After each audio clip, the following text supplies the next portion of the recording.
अस्सलाम वालेकुम। आज हम डिस्कस करेंगे product development, efficacy testing and comparison testing of an assistive walker. यानी आपने पहले एक जनरल प्रिंसिपल पढ़ लिया हुआ प्रोडक्ट डेवलपमेंट का। अब एक कंपनी है वो एक वॉकर मैन्युफैक्चर कर रही है, तो उसका प्रोसेस स्टेप बाय स्टेप वो हम देखेंगे। सबसे पहले लिटरेचर रिव्यू करेंगे and the construction of walkers and refamiliarise themselves with the type of clients who use them. यानी पहले से जो लिटरेचर प्रेजेंट है वहाँ से वो जो जितनी भी रेंज ऑफ वर्कर्स प्रेजेंट हैं और उनको कौन कौन से इंडिविजुअल यूज़ कर रहे हैं, उनके मेरिट्स एंड डीमेरिट्स क्या हैं वो देखेंगे। यूजर्स में want such as baskets, pouches for carrying small items and drink holders. यानी लिटरेचर पढ़ेंगे तो साथ में ये भी पता चल जाएगा क्या उससे कोई एक्स्ट्रा एसेसरीज रखने के लिए कोई उसको चीज़ तो नहीं चाहिए। इसके अलावा कुछ न उससे कोई अटैच उसको वॉकर के साथ कोई अटैच सीट तो नहीं चाहिए। उसकी हाइट, पोर्टेबिलिटी, स्टेबिलिटी के लिहाज से या साइज़ या ग्रिप हैंडल्स किसी के भी अकॉर्डिंग उसको अगर कुछ इश्यूज़ हैं उस पर्टिकुलर पॉपुलेशन को, तो वो आप वो सारे लिटरेचर को रिव्यू करके देख लोगे एंड ये आपके प्राइमरी ऑब्जेक्टिव्स में आ जाएगा। उसके बाद एस्थेटिक्स देख लेंगे। फिर द बेस्ट डिज़ाइन, उसमें क्या होगा कि आपने फिर इसमें से आपने देख लिया कि ये सारे आपके ये वाले आपके ऑब्जेक्टिव्स हैं। किसी भी एक वॉकर को बनाने के लिए आपने ऑब्जेक्टिव्स अपने सेट कर लिए हैं कि एस्थेटिकली भी अपीलिंग हो, एक्सेप्टेबिलिटी भी हो और उसमें प्रॉपर वेट, ट्रांसपेरेंटी और पोर्टेबिलिटी, ये सारी चीज़ें हों। और अगर कुछ मैं एक्स्ट्रा एडिड एडवांटेज अगर डाल सकता हूँ, जैसे कोई चीज़ें कैरी करने के लिए कुछ बास्केट्स वगैरह टूल्स रख सकते हैं, तो वो भी एडिड एडवांटेज होगा। और ये कहते हैं कि बेस्ट डिज़ाइन वही होता है, क्योंकि जब भी आप कोई इक्विपमेंट खरीदते हैं तो उसके साथ आपको एक मैनुअल मिलता है। तो कहते हैं बेस्ट डिज़ाइन वही है कि जिसको मैनुअल की ज़रूरत ना पड़े, यानी इट्स सेल्फ इक्विपमेंट खुद बताए कि यूज़र का काम क्या है, उसने इसको किस तरह से यूज़ करना है। ठीक है, इसके बाद आपके उसके 3 प्रोसेसेस हैं। फर्स्ट आइट्रेशन मीन चेंज, ठीक है, फर्स्ट आइट्रेशन, सेकंड आइट्रेशन और द फाइनल और the third iteration. First iteration में प्रोडक्ट अब डेवलपमेंट है, दैट मीन्स जो आपने डिज़ाइन बनाया है उसके बहुत सारे आप प्रोटोटाइप इक्विपमेंट्स बनाओगे। सेकंड आइट्रेशन के अंदर आपने फर्स्ट में से जो एक चूज़ किया है उसकी आप एफिकेसी चेक करोगे। ठीक है, क्योंकि आपने ज़ाहिर है वो बहुत सारे प्रोटोटाइप बना के उनको चेक कर लिया आपस में, उनका कंपैरिजन करके, तो उसमें से आपने फिर एक फ़ाइनल आपने चूज़ कर लिया। तो सेकंड आइट्रेशन के अंदर उसकी आप एफिकेसी चेक करोगे, आया कि जिस पॉपुलेशन के लिए आपने उसको बनाया है तो वो उसके लिए हेल्पफुल है कि नहीं, उसको उसके डेली टास्क परफॉर्म करने के लिए हेल्प आउट करता है या नहीं करता। फाइनल फेज़ के अंदर कंपैरिजन टेस्टिंग होती है और इन द इन्वायरमेंट, जिस इन्वायरमेंट में वो यूज़ होनी है, यानी फील्ड टेस्टिंग है। ठीक है, जो प्रीवियस से इक्विपमेंट प्रेजेंट हैं उनके साथ कंपैरिजन करना है इन द फील्ड, यानी जिस भी इन्वायरमेंट में जिस भी पर्सन ने उसको यूज़ करना है उन सारे इंडिविजुअल्स को आप वॉकर दे देंगे फाइनल प्रोडक्ट, फिर उसके रिव्यूज़ लेंगे उसके अकॉर्डिंगली। सबसे पहले देखेंगे ऑब्जेक्टिव्स आपके, जो अभी हमने बात की है। तो प्राइमरी अगर देखें तो उसके 3 कंपोनेंट्स बना लेते हैं। मेन आपके प्राइमरी ऑब्जेक्टिव्स हैं, सेकेंडरी भी आपको हेल्प आउट करते हैं फॉर द एक्सेप्टेबिलिटी या ओवर मार्केटिंग में, और टर्शरी एडेड एडवांटेजेस जो है वो हैं। तो प्राइमरी अब एडवांटेज आपने क्या बताया कि जो आपने वॉकर बनानी है वो लाइट वेट भी हो, उसकी हाइट आप एडजस्ट कर सकें, ताकि अगर कोई हाइटेड पर्सन है उससे यूज़ करने में भी वो भी उसको यूज़ कर सके, और जो शॉर्ट हाइटेड है वो भी उसे यूज़ कर सके। एडजस्टेबल वेट हो, और सबसे बड़ी बात स्टेबिलिटी दे, वेट प्रॉपर डिस्ट्रीब्यूट करें ऑन बोथ साइड्स। ये ना हो कि वेट डिस्ट्रीब्यूट नहीं हो रहा, बैलेंस डिस्टर्ब हो रहा है। ठीक है, और या फिर फर्दर पोस्चर की वजह से कॉम्प्लिकेशन आ जाए। ठीक है, और इरेक्ट पोस्चर भी मेंटेन करें। सेकेंडरी में क्या है कि इजीली यूज़ कर सके, स्टोर कर सके, पोर्टेबिलिटी हो, ग्रिप हाइट हो, साइज़, ये आपके सेकेंडरी ऑब्जेक्टिव्स हैं जो कि आपके मेन है। उसके बाद एडिड एडवांटेजेस में आप देखना चाह रहे हो हाँ कि बाकी सारे लोगों ने, यानी एक है ना कि बहुत सारी कंपनीज एक इक्विपमेंट बना रही हैं, तो आप कुछ एक्स्ट्रा ऐड कर रहे हो उससे, तो वो ये है कि देखने में अट्रैक्टिव भी हो और कन्वीनियंट भी हो। तो ये आपके एडिड, ऑल्सो द कॉस्ट भी आप इसमें कंसीडर करोगे। ठीक है, तो सेकेंडरी और जो टर्शरी ऑब्जेक्टिव्स हैं ये इम्पॉर्टेंट है, क्योंकि आपकी प्रोडक्ट की मार्केटिंग के अंदर और एक्सेप्टेबिलिटी में आपको हेल्प आउट करेंगे। ठीक है, ऊपर वाली प्राइमरी ऑब्जेक्टिव तो आप नहीं करेंगे तो प्रोडक्ट फेल हो जाएगी, लेकिन आप सेकेंडरी और टर्शियरी ऑब्जेक्टिव्स को भी कंसीडर करते हैं तो आपकी एक्सेप्टेबिलिटी मार्केट के अंदर भी और पब्लिक के अंदर भी इंक्रीज़ हो जाती है। ठीक है, तो ये आपके प्रोडक्ट डेवलपमेंट के अंदर ये आपके ऑब्जेक्टिव्स आ जाएंगे। उसके बाद आपने ऑब्जेक्टिव्स बना लिए हुए तो आपको अब आपने ज़ाहिर है प्रोटोटाइप ड्रग आपने बनाई है और उसके अंदर आपने उसकी टेस्टिंग करनी है, यानी फंक्शन करने के लिए, यानी फंक्शनल एनालिसिस करना है, यानी वो उसने जो भी टास्क परफॉर्म करना है उसमें ये प्रोटोटाइप्स जितने भी आपने वॉकर्स बनाए हैं ये कितनी हेल्पफुल हैं, कितनी ईज़ क्रिएट कर रही हैं, ये आप चीज़ें देखोगे। इसमें अकॉर्डिंगली आप सबसे पहले SMEs सब्जेक्ट मैटर एक्सपर्ट्स के साथ कंसल्ट करोगे। ठीक है, उसके साथ मीटिंग्स रखेंगे और जो भी टास्क आपने परफॉर्म करना है विद देयर कंसल्टेशन उसको उसके कंपोनेंट्स पार्ट्स में डिवाइड करोगे और जिस इंडिविजुअल को वो टास्क परफॉर्म करने के लिए दिया हुआ है विद द पर्टिकुलर वॉकर और उसको ऑब्जर्व करोगे प्रॉपरली। देन ऑब्ज़र्व करने के बाद फिर उसकी मेजरमेंट्स लेंगे, subjective as well as the objective. Subjective means उस पर्सन से जिसने उस वॉकर को यूज़ किया वो टास्क परफॉर्म करने के लिए, ऑब्जेक्टिव आपने जो खुद ऑब्जर्वेशन किया, आपने जो डाटा कलेक्शन किया उसके अकॉर्डिंगली आपकी। सब्जेक्टिव में आपकी आ जाएंगी जो उसने उस वॉकर के बारे में कमेंट देगा कि हाँ मुझे इसको इजी रहा, मैंने ये टास्क इस तरह से कर लिया, मैंने पहले मुझे मुश्किल होती थी, मैं खड़ा नहीं हो सकता था तो अब मैं बड़ी इजीली अपने ट्रांसफ़र हो गया, बैठने में मुझे आसानी थी, सीट कंफर्टेबल थी या मैं चीज़ें साथ में रख सकता था, पॉकेट्स थी। तो ये आपके क्या थे, सब्जेक्टिव थे उसके। ऑब्जेक्टिव में है जो आपने खुद मेजर किए हैं। ठीक है, खुद कुछ ऑब्ज़र्व किए हैं, कुछ आपने मेजर किए हैं, जिसमें ज़ाहिर है वॉकर की हाइट एडजस्टमेंट उसकी और ये चीज़ें आपने मेजर की हैं, लेकिन जो दोनों लेग्स के दरमियान का डिस्टेंस वो कितना वो मेंटेन कर रहा है या मटेरियल की स्ट्रेंथ, ये सारी क्या है ऑब्जेक्टिव हैं जो कि रिसर्चर का है सारी। ठीक है, और अल्टीमेटली क्या है सब्जेक्टिव के अंदर आपको ये अंदाज़ा हो जाएगा। सब कंपैरिजन में बताओगे जो प्रीवियस वाली वॉकर थी तो उसमें मेरे साथ ना ये पॉकेट्स नहीं थी तो इसलिए मैं चीज़ें नहीं रख सकती, मुझे हाथ में पकड़नी पड़ती थी जो कि मेरे लिए एक मुश्किल था, ताकि मैं वॉकर नहीं फिर पकड़ सकती थी या पकड़ सकता था। तो ये चीज़ें तो ये वो सब्जेक्टिवली बता रहा है, तो इससे आपको मैग्नीट्यूड एस्टिमेशन यानी प्रीवियस जो सिचुएशन थी उसके साथ कंपेयर करके बता रहा है, तो इससे आपको एक एस्टिमेट हो जाता है कि हाँ आपके प्रोडक्ट के डिज़ाइन लेवल किस तरह से है। तो सब्जेक्टिव का ये पर्पज़ हो जाता है। नेक्स्ट है कि आपने जो ऑब्जेक्टिव मेजरमेंट लेनी है, एक तो आपने ऑब्जर्वेशन से उसको टास्क परफॉर्म करते हुए ऑब्जर्व किया, दूसरा आपने इट्सेल्फ जो मटेरियल के अकॉर्डिंगली आपने अपनी सारी मेजरमेंट्स लिए जो हमने ऊपर देखी है, जो आपने इंडिविजुअल के अकॉर्डिंगली ड्यूरिंग टास्क परफॉर्मेंस लिए हैं वो आपके उसकी स्टेबिलिटी कितनी दे रही है उसको। उसके बाद आपने पूछा कि स्ट्रेन तो नहीं आया आपको, यानी कहीं आपको दर्द वगैरह तो नहीं आया, कहीं खिंचाव तो नहीं पड़ा आपको, ये तो एग्जर्शन उससे और या एडजस्टमेंट या पोर्टेबिलिटी में या आपको ये तो नहीं हुआ कि बस मैं क्यों यूज़ कर रहा हूँ, लेकिन ये इस तरह एक्सेप्टेबिलिटी में कुछ इशू थे, तो ये सारी आपकी ऑब्जेक्टिव मेजरमेंट्स में आ जाएंगी from the task point of view. तो ये सारी चीज़ें भी आप एवेलुएट करोगे और ये सारा प्रोडक्ट डेवलपमेंट में आ रहा है। प्रोटोटाइप्स बना के आपने फंक्शनल एनालिसिस करे और उस फंक्शनल एनालिसिस के अंदर सब्जेक्टिव और ऑब्जेक्टिव कंपोनेंट्स हैं उसके। नेक्स्ट है फिर आपकी इसी प्रोडक्ट डेवलपमेंट के अंदर सेकंड पॉइंट है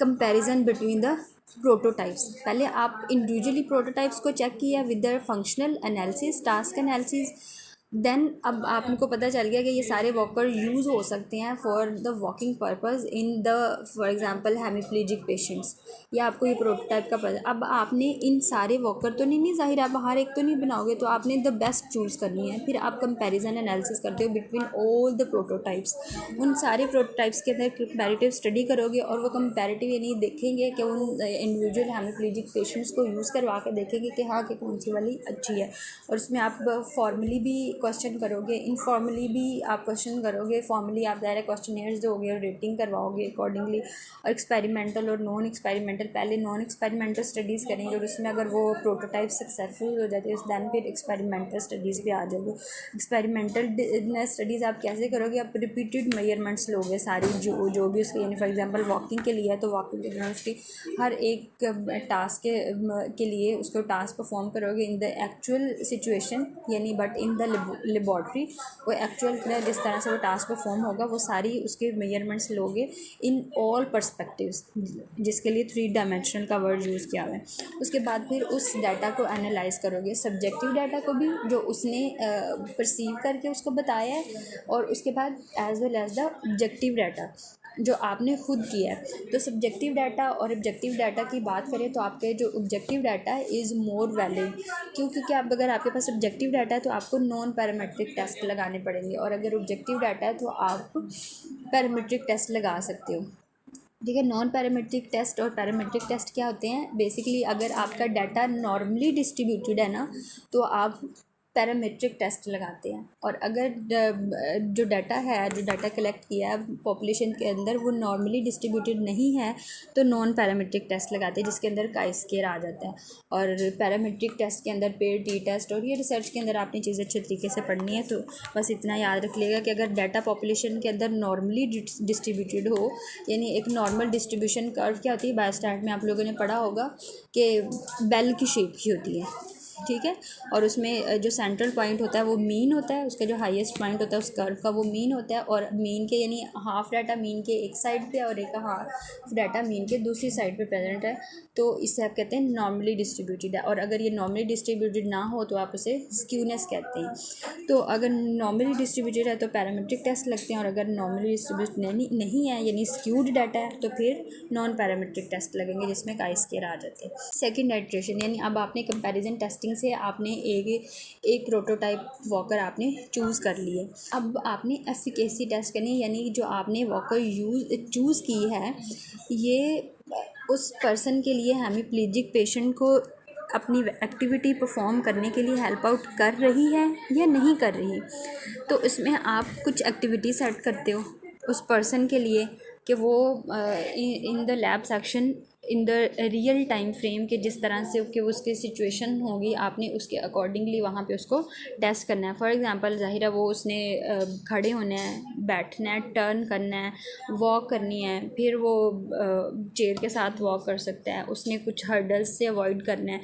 या फिर उसने वॉक करेगा कि किचन में जाना है, उसने चेयर पे बैठना है, और इस दौरान में ज़ाहिर है एक्सर्शन है तो हार्ट रेट कितना उसका इंक्रीज़ या डिक्रीज़ कर रहा है, ठीक है, और फिर उसने एक्सर्शन कितनी फ़ील किया है, यानी फिर और कंफर्ट या स्ट्रेन कुछ उसको है या एक्सेप्टेबिलिटी उसकी कितनी, तो इसके अकॉर्डिंग उसकी स्केलिंग कर लोगे, ठीक है, और दोनों पे नोट करोगे। यानी आपने जो न्यू वॉकर बनाई है वो प्रोटोटाइप जो बनाई है ना उसके आप उसको आप उस इंडिविजुअल को दोगे, आप यूज़ करो, और उसके बाद उस वॉकर के बाद और उस वॉकर को यूज़ करने से पहले आप दोनों की वैल्यूज़ कैलकुलेट कर लोगे। फॉर एग्जांपल उसने वॉकर से खड़ा होने के लिए कितना टाइम लिया है, लेट्स सपोज जो न्यू डिज़ाइन है प्रोटोटाइप न्यू डिज़ाइन है फाइनल वाला उसने 1 मिनट लिया है, तो जो दूसरी वाली वॉकर थी उससे वो 2 मिनट्स ले रहा था, ठीक है, और टर्निंग के लिए उसने कितना टाइम लिया है, तो हर एक का आपने न्यू डिज़ाइन वॉकर का भी और प्रीवियस विदाउट वॉकर का भी ये आपने नोट डाउन करते जाना है। तो इससे अगर आपका एक्सर्शन उसको कम हुई है, कंफर्ट उसको ज़्यादा था, स्ट्रेन कम था उसे, ठीक है, चेयर में जो बैठना है उसको या हर्डल्स को अवॉइड करके टर्न करना और फिर वॉक करना, इन सारी चीज़ों में वो आपकी रेटिंग कम आ रही थी as compare to the previous walker या विदाउट वॉकर, तो वो आपके दैट मीन्स कि आपका डिज़ाइन अभी तक सक्सेसफुल जा रहा है, ठीक है। अवॉइड टॉय का मतलब है कोई दरमियान में कोई हर्डल पड़ी है बच्चा हो तो उसने ज़ाहिर है उसको नीचे बेंड करना है उसको पकड़ने के लिए वहाँ से, ताकि साइड पे करे और फिर वो वॉक करेगा। और इस सारे दौरान में क्योंकि एक एक्सर्शनल टाइम है और ये सारा होम सेटिंग के अंदर हो सकता है, ज़ाहिर है ये चीज़ें घर में है, होम सेटिंग के अंदर है, तो उसने फिर और उसकी ब्रीदिंग इंक्रीज़ हो सकती है, तो आपने उस ब्रीदिंग रेट को भी देखना है। तो अगर ब्रीदिंग रेट भी उसका कंट्रोल है या कितना इंक्रीज़ हुआ है तो दोनों के साथ वो भी with and without new design वो भी आप कंपेयर करेंगे, ठीक है। नेक्स्ट है third iteration, that means comparison field testing. Third iteration का मतलब है कि आपने कंपैरिजन करना है जो आपने अब, क्योंकि पीछे वाली जो ये पीछे वाली स्टडी थी, पीछे वाली स्लाइड, उससे आपने क्या किया कि सारी चीज़ें आपने फाइंड आउट कर ली कि हाँ ये आपने देख लिया है कि जो मैंने न्यू डिज़ाइन बनाया वो सक्सेसफुल है, अभी तक सक्सेसफुल जा रहा है। तो आपने थर्ड स्टेज में यहाँ पे आना है कि अब आपने जो प्रीवियस जो वॉकर है उसको आपने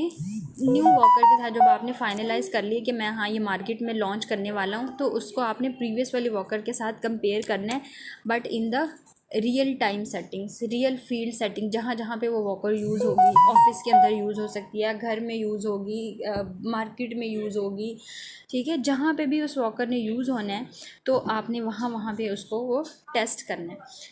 ठीक है। और ज़ाहिर है वो उसमें इंडिविजुअल्स भी आपको ज़्यादा, और फिर उसके अकॉर्डिंगली उनकी सबकी आपने रेटिंग्स लेनी है उससे। जब आपने सेकंड स्टेज फिल आउट की है तब आपको पता चल गया कि हाँ ये वॉकर इफ़ेक्टिव है, लेकिन इसके अलावा ज़ाहिर है सब्जेक्टिव डाटा भी तो लिया है ना, तो उसके साथ आपको जो भी उन्होंने कुछ एडिड कोई चीज़ें बताई हैं कि हाँ आप इसके अंदर, वैसे तो ये अच्छी है, मुझे काम करने चलने फिरने में बहुत हेल्प हुई है, लेकिन आप ये चीज़ ऐड कर ली इसके अंदर तो और भी ज़्यादा अच्छा हो जाएगा। तो उस चीज़ को कभी भी इग्नोर नहीं करना। यानी सब्जेक्टिव सेकंड स्टेज के अंदर जो subjective, even in the first stage जो सब्जेक्टिव कमेंट्स आ रहे थे उन चीज़ को इग्नोर नहीं करना, वो आपकी प्रोडक्ट की एक्सेप्टेबिलिटी को इम्प्रूव करती है। जैसे वो बता रहे हैं कि जो सेकंड स्टेज है उसके अंदर ये वाले कंसर्न्स हो सकते हैं, तो क्या कहते हैं कि हम कंफर्टेबल थे, ग्रिपिंग एज जो था वॉकर का कंफर्टेबल था, लेकिन मेरे थिनार एमिनेंस में उससे पेन होना शुरू हो गया, यानी मेरी ये जो थंब वाला एरिया था इधर मुझे पेन होती थी, ठीक है। उसके अलावा कुछ लोगों ने कहा कि हैंडल जो है ना वो इस तरह हो कि उससे डिफरेंट कलर्स हों, लेकिन उसका ये ना हो कि जब मैं पकड़ूं तो वो ठंडा ना हो, यानी मटीरियल ऐसा ना हो कि जो वो टेम्परेचर चेंज के साथ उसका अपना भी टेम्परेचर चेंज हो, गर्म हुआ तो गर्म हो गया, ठंडा हुआ तो ठंडा हो गया, इस तरह ना हो, ठीक है। उसके साथ साथ उसने कहा कि अगर साथ में कोई बास्केट या कोई ट्रे वगैरह है, जैसे मैं अगर कोई छोटी मोटी चीज़ें अगर मैंने रखनी है एसेसरी तो मैं वो रख सकूँ, या सीट फोल्ड हो सकती हो, पैडिंग का इशू था या कंटोर का इशू था तो मुझे थोड़ा सा स्ट्रेन है, तो इन चीज़ों को आपने कंसीडर करना है। थर्ड आइट्रेशन में फिर आप ऐड कर लोगे। इसके अलावा इन सारी चीज़ों को ऐड करने के बाद आप उसकी फील्ड में टेस्टिंग करोगे, आपको लगा कि करनी चाहिए, उनको करने के बाद आप उसको थर्ड स्टेज में कंपैरिजन फील्ड टेस्टिंग के लिए लेके आओगे। आप टेस्टिंग के बाद वो सारी चीज़ें उसके अंदर इनकॉर्पोरेट कर दी मैं, फिर आप पोस्ट डिसाइड कर सकते हो उसकी, ठीक है। और उसके बाद जो भी आपने चेंजेस न्यू वॉकर के अंदर बनाई है थर्ड आइट्रेशन के बाद आप उनको इनकॉर्पोरेट कर सकते हो और फाइनली प्राइस एवेल्यूएट कर सकते हो। इस अब पर्पज़ क्या है इस कंपैरिजन फील्ड टेस्टिंग का? The purpose of the comparison field testing is to compare one or more design with one another in a realistic environment, ठीक है। क्योंकि आपने लैब के अंदर जिस तरह से वो टास्क परफॉर्म होने हैं या प्रोटोटाइप का हर लिहाज से आपने उसको देख लिया हुआ है, लेकिन आपने फील्ड के अंदर नहीं चेक किया, तो फील्ड में नहीं किया तो मे भी कहीं जगह पे वो लैग आ सकता है। इसलिए उन छोटे माइनर लेवल पे भी, या जिनको हम माइनर कह रहे हैं वो माइनर नहीं है, उनको भी ख़त्म करने के लिए आप ये इसकी फील्ड टेस्टिंग करते हैं। अब नेक्स्ट है कि फील्ड टेस्टिंग किस तरह होनी चाहिए, जो टास्क आपने लैब के अंदर दिए थे ना जिस तरह से, उसी तरह से आपने फील्ड टेस्टिंग में देने हैं। ये नहीं है कि आपने लैब के अंदर कहा था कि मैं टेस्ट करने के लिए कोई डिफ़िकल्ट टास्क रख लेता हूँ, तो चलो अब मैंने, क्योंकि मैं इतनी ज़्यादा मैं अब पैसे लगा चुके हैं या इतना मैंने रिसर्च पर पैसे लगा दिया, काम कर दिया, तो मैं अब फाइनल स्टेज ऐसे करती हूँ कि मेरे वहाँ पर सेकेंड थर्ड स्टेज तक हो तो गया ये सारा, सेकेंड के अब बिल्कुल ठीक है, तो अब आगे भी ठीक है, तो अब मैं थोड़े से ईजी वाले टास्क के साथ इसको चेक कर लेते हैं ना। तो ऐसे नहीं है, जो टास्क आपने ड्यूरिंग एफिकेसी टेस्टिंग यूज़ किए थे वही टास्क आपने अब यूज़ करने हैं, लेकिन in the real time environment. और वो इन्वायरमेंट वर्किंग इन्वायरमेंट भी हो सकता है, क्योंकि वर्किंग इन्वायरमेंट के जो सेटिंग है वो और होती है। आपके कॉरिडोर के अंदर कबर्ड्स नज़र आ सकती हैं, हर्डल्स, ऑफिस, ये इस तरह से नज़र, कोई आपका घर हो सकता है, नर्सिंग होम्स हो सकते हैं, रिहेबिलिटेशन सेंटर्स हो सकते हैं, हर एक की डिफरेंट एक सेटिंग है, इसलिए वहाँ पे डिफरेंट सॉर्ट ऑफ सिनेरियोज हो सकते हैं उस वॉकर को यूज़ करने के, इसलिए आप हर जगह पे उसको यूज़ कर सकते हो, ठीक है। उसके बाद क्या है, हर एक इंडिविजुअल उस वॉकर को यूज़ करेगा और अपने अपने कमेंट पास करेगा, subjective as well as the objective. अभी देखा ऊपर वाले पार्ट्स में आपने ट्रेनिंग को इतना नहीं कहा, लेकिन इस पार्ट के अंदर आके आप उसके वॉकर के साथ में उसको ट्रेनिंग ज़रूर दोगे, मिस्टेक ना हो टास्क परफॉर्म और अल्टीमेटली आपके रिजल्ट्स को इफ़ेक्ट ना करे। क्योंकि सेकंड स्टेज के अंदर क्या है, अगर वहाँ पे मिस्टेक थी तो आप फर्स्ट स्टेज पे जा सकते थे। Now you are in the final stage and you have to choose your final product. अब अगर चीज़ों को आप इग्नोर करोगे तो अल्टीमेटली वो आपको बिज़नेस लॉस की तरफ लेके जाएंगी। तो इसलिए आपने इस लेवल पे आके ट्रेनिंग ज़रूर करनी है, वॉक थ्रू ट्रेनिंग। उसके बाद फिर इन 4 से 5 टर्म्स के अंदर आपने उसकी टेस्टिंग करनी है। Stability, either you are stable और नॉट कंफर्टेबल, पेन था या स्ट्रेन तो नहीं था, कोई इजी टू यूज़ था, और एक्सर्शन कुछ हुआ या नहीं इसको यूज़ करने के बाद। यानी ज़ाहिर है वेट ज़्यादा होगा तो वो एक्सर्शन के तौर पे उसमें प्रेजेंट करेगा फिर। तो इसके अकॉर्डिंगली आपने देखे तो और रेट करा उसको प्रीवियस वाले के साथ। तो अगर स्टेबिलिटी ज़्यादा दे रहा है, कम्फर्ट ज़्यादा दे रहा था और पेन कम थी, ईजी टू यूज़ भी था, उसका स्कोर ज़्यादा आया और एक्सर्शन कम थी, दैट मीन्स जो आपका जो थर्ड आइट्रेशन प्रोडक्ट है वो सक्सेसफुल है। आप उसको लार्जर स्केल पे आप उसे बना सकते हैं और मार्केट में लॉन्च कर सकते हैं। कंक्लूजन आपका ये कहता है कि अगर आप यूजेबिलिटी टेस्टिंग करते हैं ड्यूरिंग द प्रोडक्ट डेवलपमेंट तो आपकी बहुत हेल्पफुल है, और उसमें आपको सब्जेक्ट मैटर एक्सपर्ट्स आपको बहुत हेल्पफुल हो सकते हैं, ergonomist as well as the clinicians और द केयर गिवर, जो भी वो यूज़ करें। क्योंकि उन्होंने अपने एक्सपीरियंस की बेस पे सारा आपको बताना है, क्योंकि वो उनका एक्सपीरियंस होता है विद द क्लाइंट्स। ये बहुत इंपॉर्टेंट है कि आप कोई भी प्रोडक्ट बनाने से पहले उसकी यूजेबिलिटी टेस्टिंग करो, सो दैट फाइनल लॉस से आप बचा जा सके और लॉन्ग टर्म उसकी अवेलेबिलिटी हो और लॉन्ग टर्म एक्सेप्टेबिलिटी हो, जो कि अल्टीमेटली कंपनीज़ को बिजनेस प्रॉफिट देती है।